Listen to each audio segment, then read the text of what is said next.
Good morning everybody, Mrs. Evans here. So today we are going to do some subtraction, how many left. So you might want to go and grab some objects from around the house. It can be anything that you have at home, just about up to 10 objects that you can use to count and then take some away to find out how many you have left. Okay, let's get started with our first activity. There are 4 cubes, take 3 away. So with your objects you have, you can get 4 of them. And then we're going to see how many we have left if we take 3 away. So I'm going to show you on my screen how I would take 3 away. You can see I've crossed my 3 out. So with your 4 objects, you can take your 3 away, put them to one side and see how many you have left. And we're going to see if we can fill in the numbers and the sentences at the bottom. So at first, there were 4 cubes. Then 3 got taken away. Now there is 1 cube. So you should have 1 object left. Let's try the next one. Now there are 5 cubes and we're going to take 2 away. So you need to count out 5 of your objects and then take 2 of them away. So I'm going to show you on my screen how I'm going to take 2 away. So you can see I've crossed 2 out. So you can take 2 of your objects away and we're going to see if we can fill in the numbers at the bottom. So at first we had 5 cubes, then 2 got taken away and now there are 3 cubes left. Okay, let's try the So first, we're going to start with 7 cubes and we're going to take 3 away. So this time, count out 7 of your objects. And then I want you to take 3 away. So I'm going to show you how to take 3 away on my screen. You can see I've crossed 3 out. So you can take your 3 away. And we're going to see if we can fill in the numbers at the bottom again. So at first, there were 7 cubes. Well done if you said 7.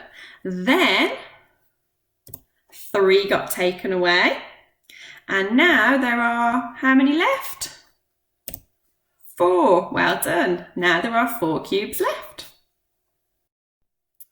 Okay, I want you to have a look at the pictures this time and I want you to see if you can think about what numbers we need to fill in these sentences. So at first there were something apples, then some were eaten and now there are something apples left. So have a look at the pictures. You might want to pause the video and see if you can work out what numbers need to go in those missing spaces.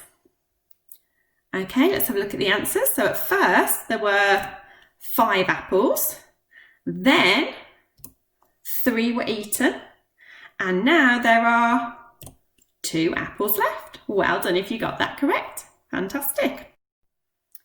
Okay, let's have a look at the next one. So again, you might want to pause the screen and think about which numbers need to go in these missing places. So at first there were something birds, then some flew away. Now there are something birds left. So have a little think. And let's look at the answers. So at first there were 6 birds. Well done if you said 6. Then 4 flew away. And now there are 2 birds left. Well done if you said those answers. Well done. Okay, a little task for you now. So you might want to write a story or you could say the story to your grown-up. Think about what story could match these pictures. So thinking about the words first, then, and now. First there were how many donuts? Then what happened? And now how many left? Okay, let's look at an answer you could have had. You could have written this. First, there were 10 donuts. Then 3 were eaten. We can see 3 have been eaten because 3 have been crossed out. And now there are 7 donuts left. Well done if you've got that correct. Fantastic. Okay, so now we're going to have a look at a first, then and now grid. We did look at these in school last week, so we're going to see if we can draw some pictures on these to show some subtraction stories. So first there are 4 counters, then 3 were taken away. So I'm going to show you how we could draw that on this grid. So first, there are 4 counters. There's my 4 counters.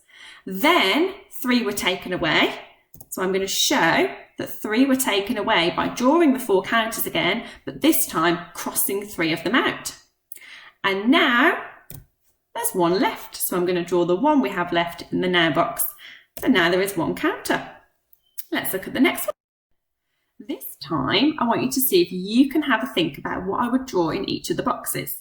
So first, there were 5 counters, then 2 were taken away. So I want you to have a little think about what I would draw in the first box, what I would draw in the then box, and what I'd draw in the now box. So you might want to pause the video. You might even want to draw it yourself if you've got a piece of paper. Draw the box and see if you can draw what would go in each of the different boxes. Okay, let's look at the answer then. So first, there were 5 counters, so we should have 5 in the first box. Then we need to show 2 have been taken away by drawing the 5, but this time crossing 2 of them out. And now 3 counters left, so you should have 3 counters in the now box. Super. Okay, this one, again, I want you to think about what I would draw in each of the boxes. So if you want to, you can pause the video and draw it yourself, or you could just tell your adult what would be in each of the boxes. So first there were 7 counters, then 4 were taken away. How would we show this subtraction story in our boxes? Let's have a look. So first there were 7 counters, so we should have 7 counters in the first box. Then 4 were taken away. So again, 7 counters, but this time 4 of them crossed out. And now 3 left. Well done. Okay, one last little challenge then. So you could draw a picture for this, or you could write a story, you could do both, to show the subtraction story for 8 take away 2. So first there were 8 and then 2 were taken away. So I'm going to show you an example of what you could do. So you could say, Kat had 8 counters, she gave 2 to Jack, and now she has 6 counters left. So that's the story you could write, or you could draw a picture to show it. So there's the 8 counters, and you can see 2 have been crossed out. So can you think of a subtraction story to show that 8 take away 2?